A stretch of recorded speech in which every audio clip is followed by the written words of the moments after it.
नमस्कार दोस्तों, हमारे YouTube चैनल आध्यात्मिक ज्ञान टेक में आपका स्वागत है। इस चैनल के माध्यम से अध्यात्म ज्ञान प्राप्त करने के लिए चैनल को सब्सक्राइब करें, वीडियो को लाइक करें, शेयर करें तथा कमेंट करें।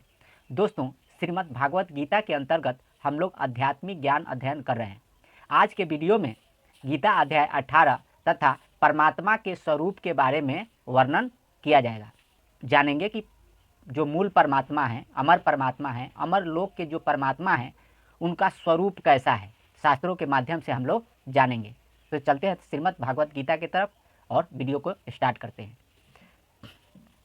गीता अध्याय 18 के श्लोक 50 में, जो कि ज्ञान योग यानी आध्यात्मिक साधना और धर्म शास्त्र का पालन, परानिष्ठा यानी धर्म पालन में श्रद्धा से उस निष्कर्म सिद्धि को जिस प्रकार से प्राप्त होकर मनुष्य ब्रह्म यानी ईश्वर को प्राप्त होता है, तथा हे कुंती पुत्र, संक्षेप में ही मुझसे सुन।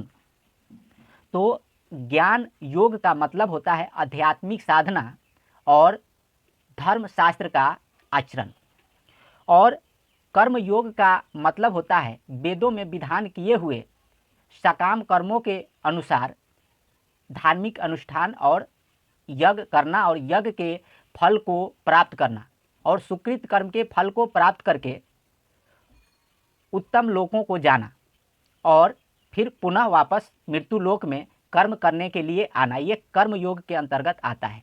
और ज्ञान योग में आध्यात्मिक साधना तथा धर्म शास्त्र का पालन आता है, जो कि भगवान बताए हैं।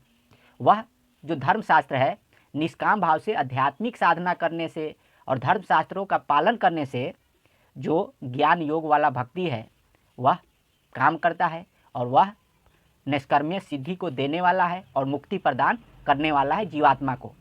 और जीवात्मा जब शरीर त्याग करके परलोक में जाता है, यानी कि ईश्वर परमेश्वर, पार ब्रह्म परमेश्वर या अमर लोक को जाता है, तो इसी आध्यात्मिक साधना के प्रभाव से वहाँ उसको निष्कर्म्य सिद्धि के द्वारा हर एक सुविधा जीवात्मा को प्राप्त होता है। गीता अध्याय 18 के श्लोक 51, 52 और 53 में बताया गया, विशुद्ध बुद्धि से युक्त तथा हल्का सात्विक और नियमित भोजन करने वाला शब्द आदि विषयों का त्याग यानी विचार कर ही शब्द को मुख से उच्चारित किया जाए, और शुद्ध आचरण से सात्विक धारणा शक्ति के द्वारा आत्म संयम, इंद्रियों का संयम करते हुए मन वाणी शरीर को बस में रखने वाला, राग द्वेष को त्याग किया हुआ और वैराग्य का आश्रय लेने वाला, तथा अहंकार, बल, घमंड, काम, क्रोध और दान लेना त्याग करके नित्य अविनाशी परमात्मा के साधना तथा ध्यान योग युक्त ममता रहित और शांति युक्त पुरुष ईश्वर प्राप्ति करने का पात्र होता है। शुद्ध आचरण से सात्विक धृति को धारण करके जो आध्यात्मिक साधना किया जाता है और सताचरण किया जाता है, यज्ञ के निमित्त जीवन जी करके सुकृत कर्म और यज्ञ के फल का त्याग करके जो ईश्वर प्राप्ति करने का जो पात्र है वो पात्रता आता है। लेकिन यहाँ जो वैराग्य जो बताया गया है, तो वैराग्य का मतलब ये नहीं हुआ कि घर परिवार और फैमिली को त्याग करके कहीं एकांत स्थान में सब कुछ छोड़ के चला जाना। वैराग्य का मतलब ये होता है कि व्यक्ति संसार के प्रपंच कर्म कांड को त्याग कर परमात्मा पूज्य देव को पूजना, और दुनिया कुछ भी कहे एकाग्र मन के द्वारा परमात्मा का भजन करना। तो एकाग्र मन के द्वारा उस अनादि मूल परमात्मा निरक्षर ब्रह्म का भजन करना, उसी को वैराग कहा गया है। और जो कर्म कांड और प्रपंच जो संसार में चलता है, उसको बिल्कुल ही त्याग करने के लिए भगवान बताए हैं। तो जो प्रपंच है और जो कर्म कांड यहाँ चलता है, उसी का जो त्याग है वही वास्तव में वैराग कहा गया है।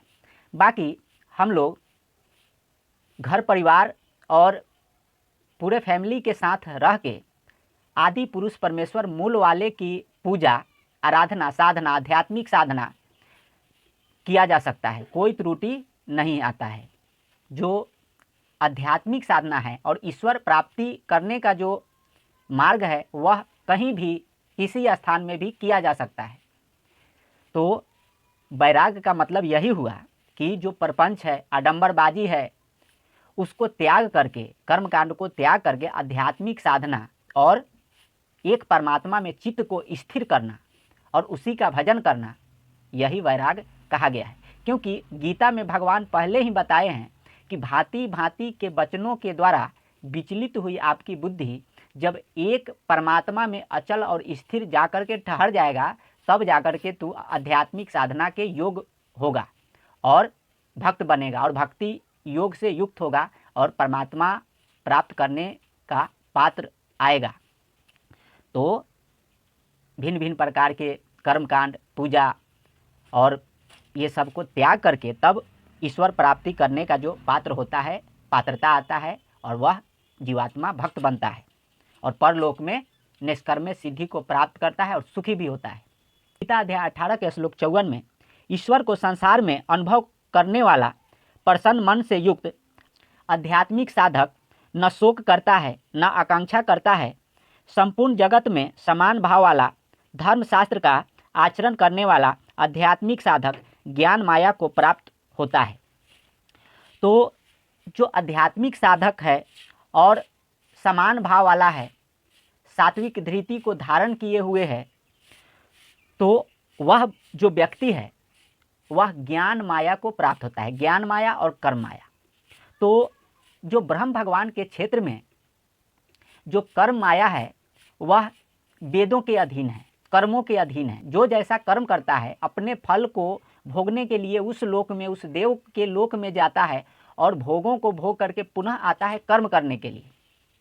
लेकिन जो ज्ञान माया वाला बात है, तो जो माया कही गई है वो दो प्रकार की कही गई है, परामाया और अपरामाया। तो परामाया वाला जो यहाँ बात आ रहा है, परा प्रकृति, पराम प्रकृति, चेतन प्रकृति। तो जो चेतन प्रकृति है वह ज्ञान माया यानी आध्यात्मिक साधना से ही प्राप्त किया जाता है और निष्कर्म सिद्धि आध्यात्मिक साधना निष्काम भाव से करने से ही आता है। तो वो आध्यात्मिक साधना से ज्ञान माया को प्राप्त किया जा सकता है, जो कि महेश्वर के लोकों को क्रश करा देता है आध्यात्मिक साधना। और जो आध्यात्मिक साधना को त्याग करके जो सकाम कर्म का आश्रय लेते हैं, वेदों में विधान किए हुए उसके अनुसार यज्ञ करते हैं, सुकृत कर्म करते हैं, कर्मों के फल को भोगते हैं और आवागमन में फंसे रहते हैं। लेकिन जीवात्मा को आवागमन और जन्म मृत्यु के चक्कर से छूटने का एक ही मात्र उपाय है कि उस अनादि पुरुष परमेश्वर मूल वाले की पूजा करना और आध्यात्मिक साधना करना तत्वज्ञान के द्वारा।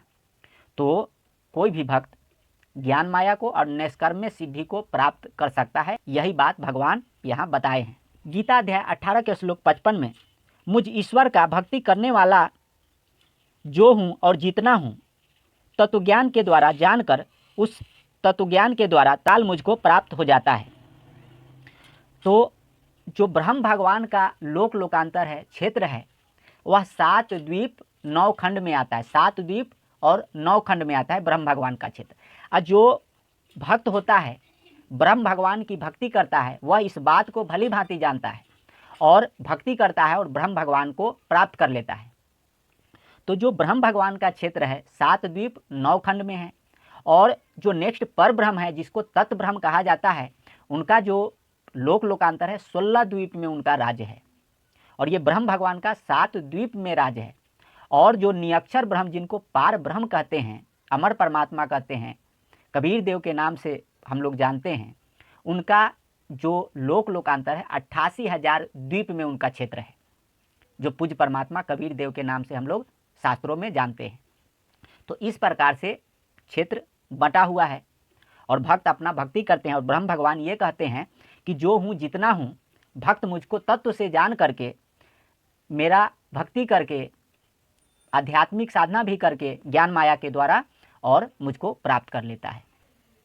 गीता अध्याय 18 के श्लोक 56 में मुझ ईश्वर के परायण संपूर्ण कर्मों को सदा करता हुआ भी मेरी कृपा से मुझ ईश्वर को सनातन अव्यक्त परम धाम को, परम पद को प्राप्त हो जाता है। तो जो ईश्वर हैं, जिनको देव निरंजन कहा जाता है, वह मिथ्या तत्व से रहित हैं, जो ब्रह्म भगवान हैं।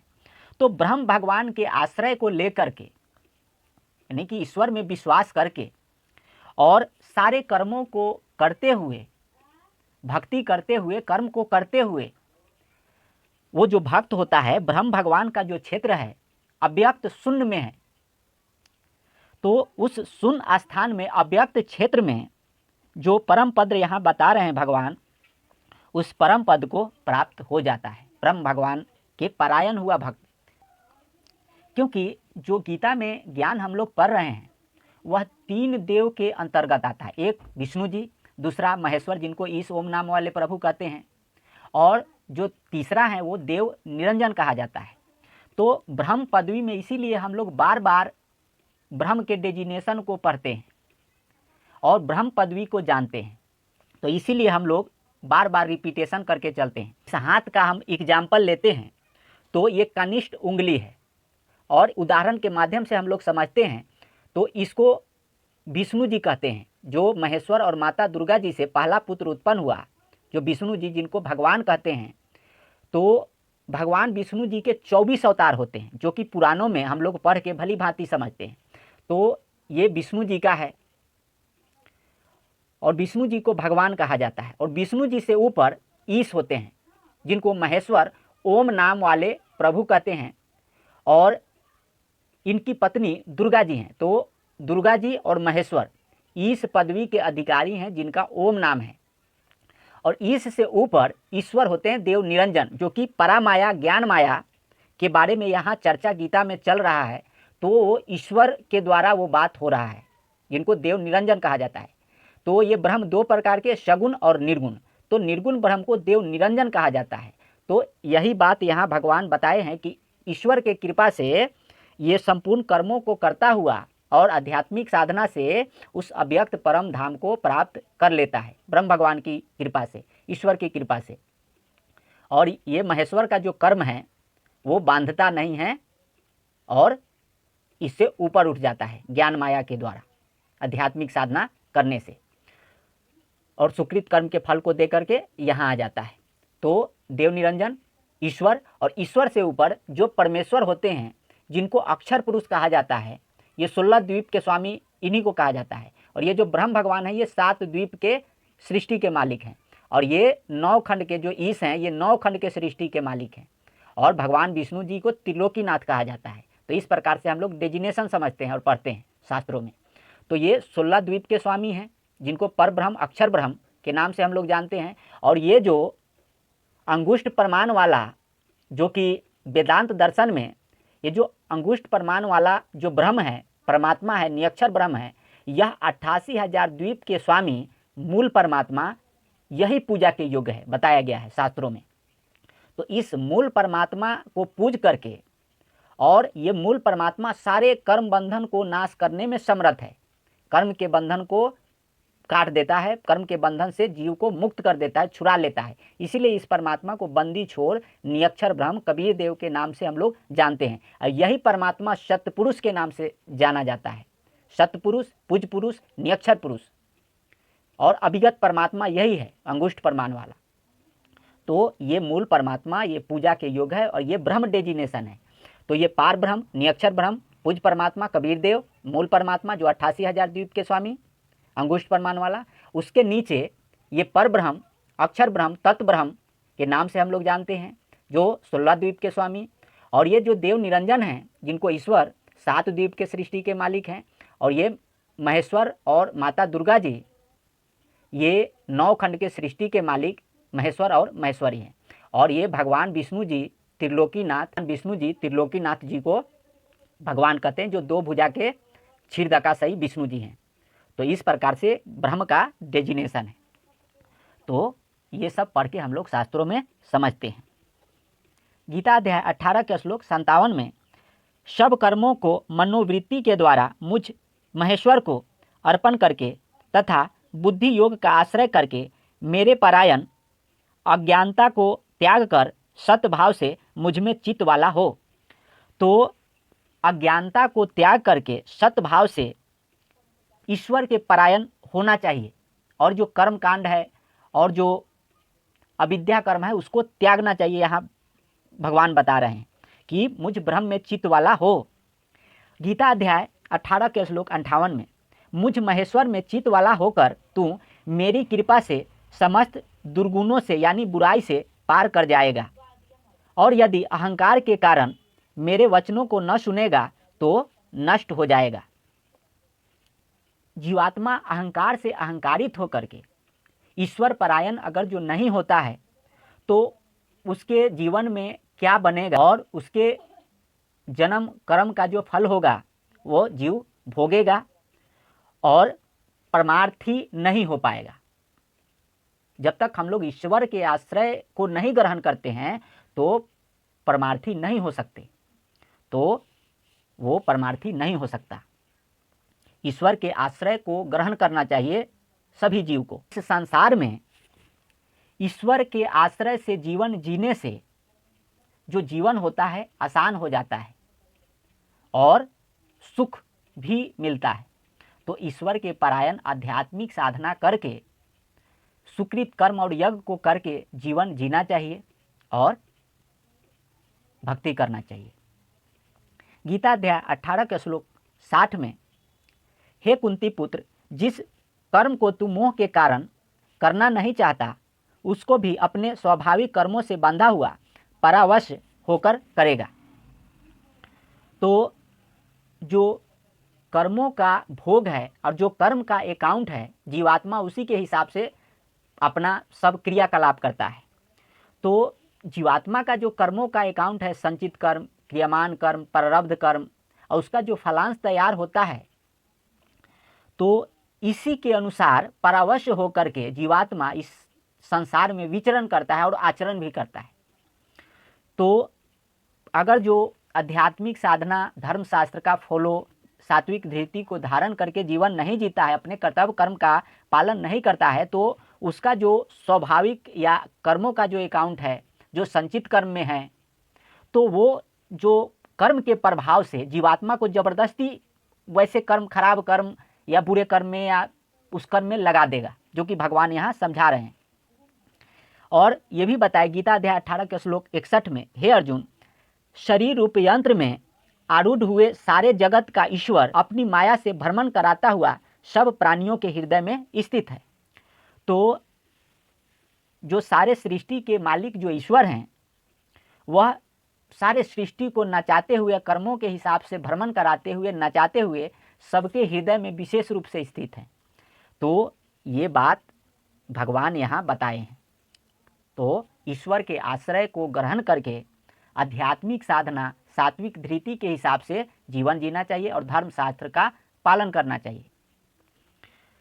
और हम लोग परमात्मा के स्वरूप को जानेंगे कि वो जो अमर लोक के परमात्मा हैं, जो पूज्य देव है, उनका स्वरूप कैसा है, शास्त्रों में बताया गया है, जो कि आपको स्क्रीन पे भी लगाया जाएगा, वहाँ भी आप पढ़ सकते हैं। और फेसबुक पेज में ये जो स्क्रीन वाला फ़ोटो है वहाँ भी डाल दिया जाता है, वहाँ से भी आप पढ़ के समझ सकते हैं। परमात्मा के स्वरूप के बारे में कबीर परमात्मा बताते हैं,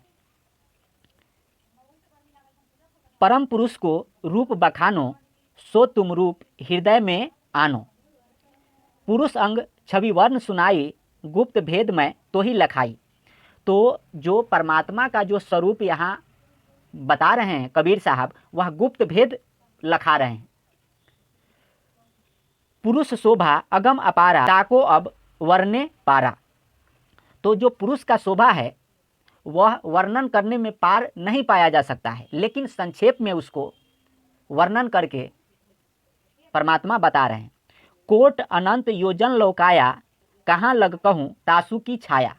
तो वो जो परमात्मा है अनंत कोट योजन तक उनका काया यानी शरीर है, और कहाँ लग कहूँ तासु की छाया, तो कहाँ लग वर्णन करूँ ये परमात्मा बता रहे हैं। कछु संक्षेप मैं देऊँ बताई, कहाँ कहो कुछ वर्णी न जाई। तो संक्षेप में वर्णन करके परमात्मा समझा रहे हैं। कोटि कल्प युग जाय सिराई, मुख अनंत सो वर्णी न जाई। अगर जो कोटि कल्प युग तक वर्णन करते रहा जाए तो परमात्मा के जो मुख वैसा है और उनके वर्णन को नहीं किया जा सकता है। ये कछु सूक्ष्म रूप लखाऊं, कछु कछु शोभा वर्ण सुनाऊं। अब मस्तक को वर्णो भेसा मानो अनंत भानु शशि लेखा। जो परमात्मा का मस्तक है मानो अनंत भानु और शशि के जैसा उनके जो मस्तक का चमक है। तो भानु मतलब होता है सूर्य और शशि माने होता है चंद्रमा। तो अनंत सूर्य और अनंत चंद्रमा के इतना उनके जो मस्तक का ये मस्तक से प्रकाश निकलता है। तो वैसा जो प्रकाश निकलता है बिल्कुल व्हाइट प्रकाश निकलता है। और परमात्मा के शरीर से जो प्रकाश निकलता है उसमें बिल्कुल गर्मी नहीं होता, बिल्कुल ठंडा प्रकाश निकलता है और बिल्कुल व्हाइट रंग का प्रकाश निकलता है। जगर मगर मस्तक उजियारा वर्णत बने न रूप अपारा।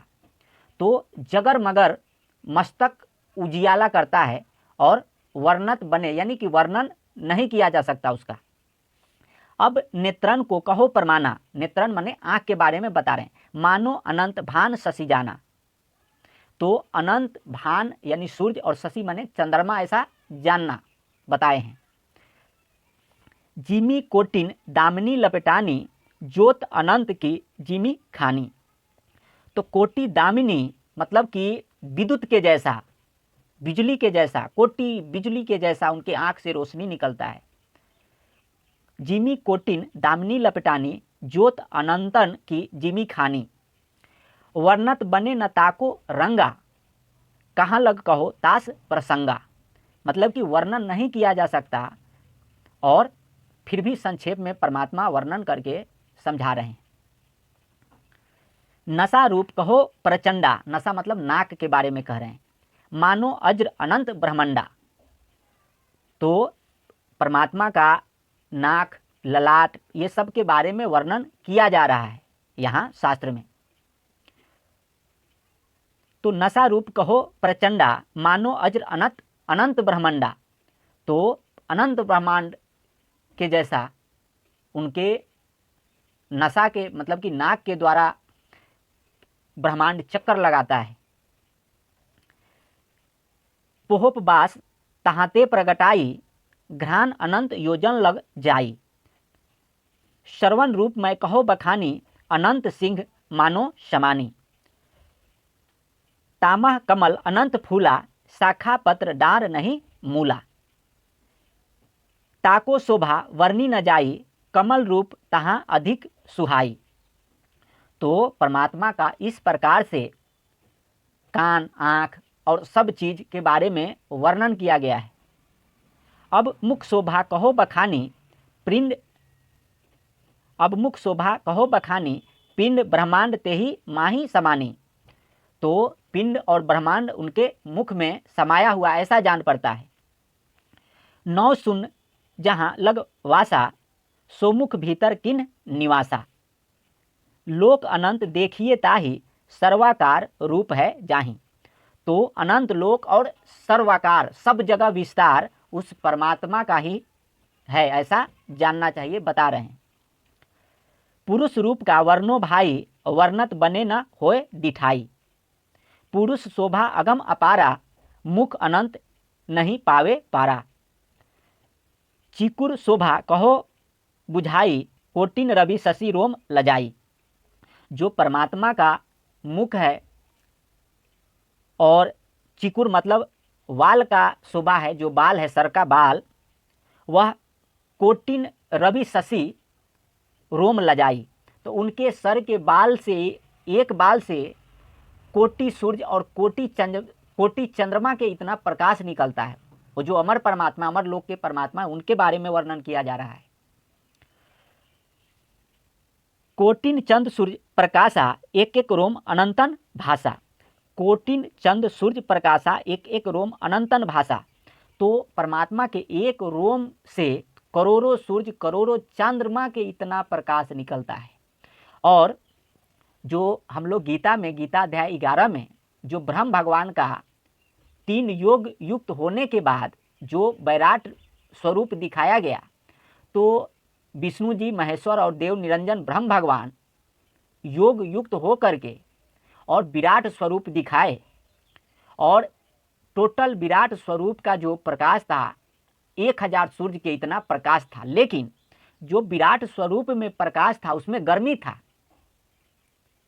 क्योंकि अर्जुन कह रहा है कि सारे सृष्टि को मानो आप तपा रहे हैं, जला रहे हैं, लेकिन परमात्मा के एक एक रोमकूप में अनंत कोटि चंद्रमा सूर्य के इतना प्रकाश निकलता है। जो अमर परमात्मा, अमर लोक के परमात्मा हैं, उनका वर्णन अभी चल रहा है। तो इसी बात को हम लोगों को समझना है। कोटिन चंद्र सूर्य प्रकाशा, एक एक रोम अनंतन भाषा, पुरुष अंग का करो बखाना, रचना कोट तासु मो जाना, श्वेत आकार पुरुष को अंगा, फटक वर्ण देही को रंगा। तो जो परमात्मा का जो शरीर है वो शरीर फटक वर्ण जैसा है। फटक वर्ण का मतलब होता है एक प्रकार का स्वच्छ पारदर्शक पत्थर, स्फटिक स्वच्छ शीशा। तो उनका जो शरीर है शीशे के जैसा चमकीला बताया गया और पारदर्शक बताया गया। फटक वर्ण देही को रंगा, यहाँ परमात्मा बता रहे हैं। शब्द स्वरूप पुरुष है भाई, वरना कहाँ वर्ण नहीं जाई। तो शब्द स्वरूप ही परमात्मा, अमर परमात्मा के बारे में वर्णन करते हुए भी नहीं किया जा सकता, यहाँ बता रहे हैं परमात्मा। जहाँ लग जीव बुंद है भाई, ताकर भेद कहो समझाई, जीव अनंत बुंद समझानो, अमी सिंधु पुरुष पहचानो, यह परमान पुरुष को जाना, सो अब तन को कहो बखाना। तो ये परमात्मा स्पष्ट प्रमाणित करके बता दिए कि इस प्रकार से परमात्मा देखने योग्य है। तो ये परमात्मा के द्वारा बिल्कुल स्पष्ट प्रमाणित किया जा चुका है कि इस प्रकार से परमात्मा देखने में आते हैं और सिंहासन पे अमरलोक में राजा के समान विद्यमान है, बैठे हुए हैं, और उसी परमात्मा की पूजा करनी चाहिए, पूजा चौका पे विराजमान करके। तो जो ये अमरलोक के परमात्मा हैं, अमर परमात्मा हैं, वो अपना ज्ञान, अपना नाम बताने के लिए हर एक युग में चल करके स्वयं आते हैं, अपना लीला करते हैं और भक्तों को सतमार्ग दिढ़ाते हैं, सतभक्ति करा करके उद्धार करते हैं। वो कबीर परमात्मा हर एक युग में आते हैं। सतयुग में सतसुकृत कहटेरा, त्रेता नाम मुनिंद्र मेरा, द्वापर में करुणामय कहाए और कलयुग नाम कबीर धराए। तो हर एक युग में परमात्मा आते हैं, सतभक्ति कराते हैं और जीवात्मा को उद्धार करते हैं, जिनका प्रमाण कबीर सागर में, कबीर साखी, कबीर वाणी, कबीर शब्दावली, कबीर बिज्जक, कबीर परमात्मा के बहुत सारे ग्रंथों में वर्णित किया गया, हम लोग पढ़ के समझ सकते। तो इस प्रकार से परमात्मा का स्वरूप है जो कि जानने के लिए, देखने के लिए अमरलोक में विद्यमान है, और बहुत सारे भक्तों को वहाँ परमात्मा ले जाकर के दर्शन कराए। यहाँ तक कि हजरत मोहम्मद जी जो पैगंबर हैं उनको भी परमात्मा मिले और उनको भी अमरलोक में अमर परमात्मा का दर्शन करा करके उनके चित्त को स्थिर किए। तो इस प्रकार से परमात्मा के बहुत सारे भक्त जो हैं दर्शन कर चुके हैं।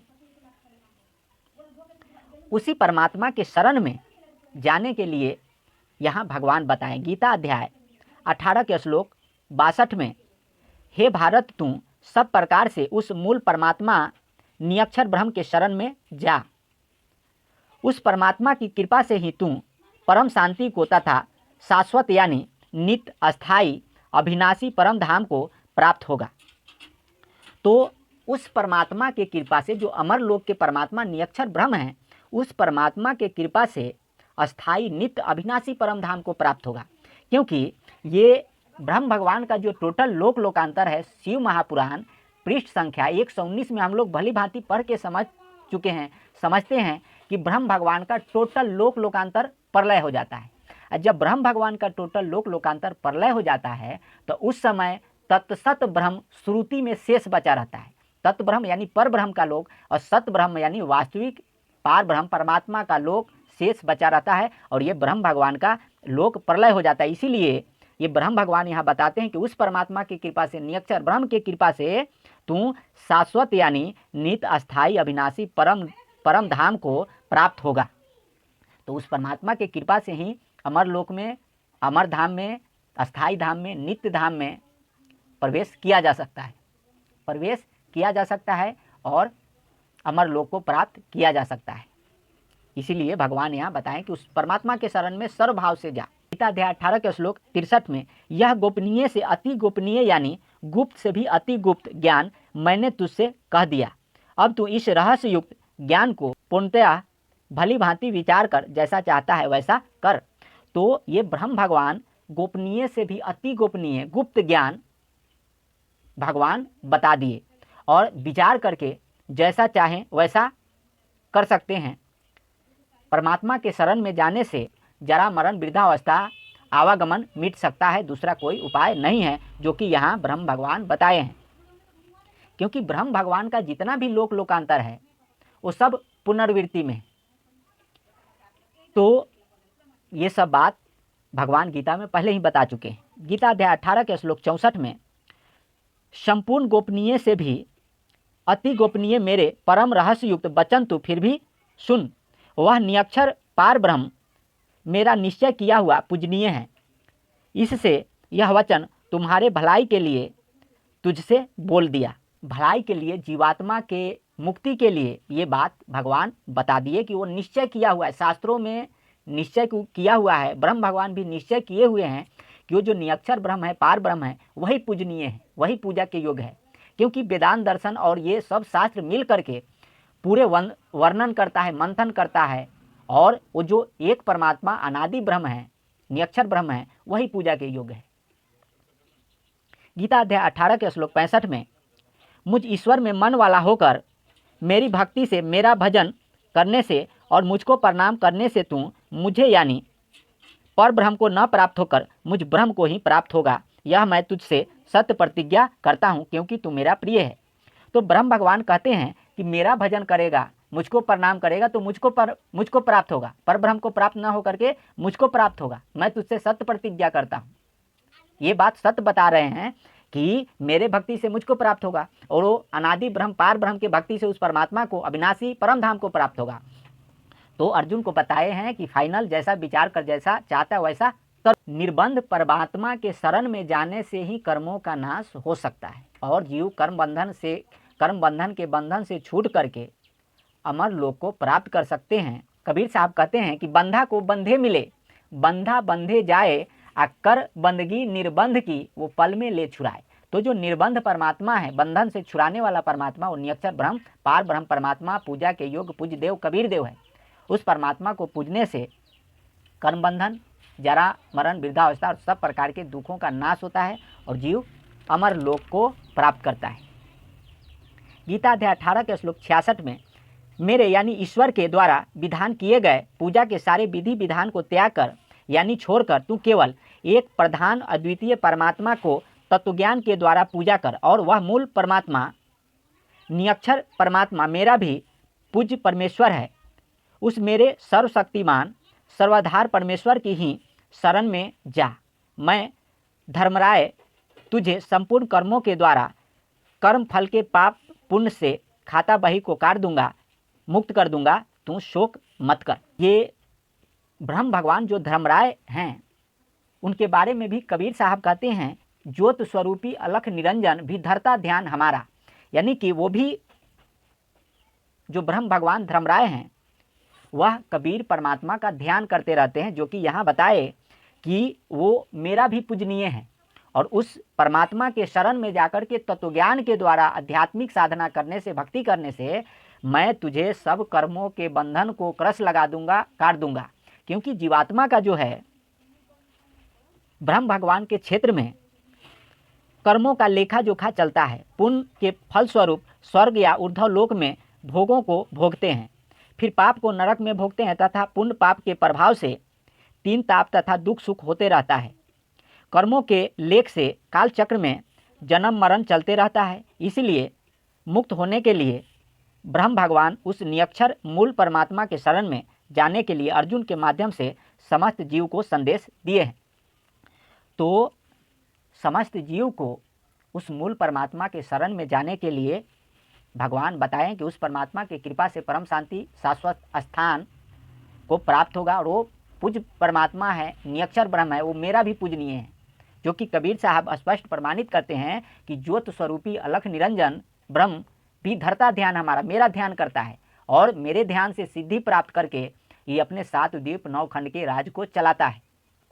तो इस प्रकार से कबीर साहब भी बताए हैं। कबीर साहब फिर बताते हैं कि मासा घटे न तिल बढ़े, विधना लिखे जो लेख, सच्चा सतगुरु मेट कर ऊपर मारे मेघ। यानी कि जो पूरा सच्चा सतगुरु निरक्षर ब्रह्म पार ब्रह्म परमात्मा उसके शरण में जाने से, उसकी पूजा करने से, वो जो पूरा सच्चा सतगुरु है कर्मों के अकाउंट को क्रश कर देता है।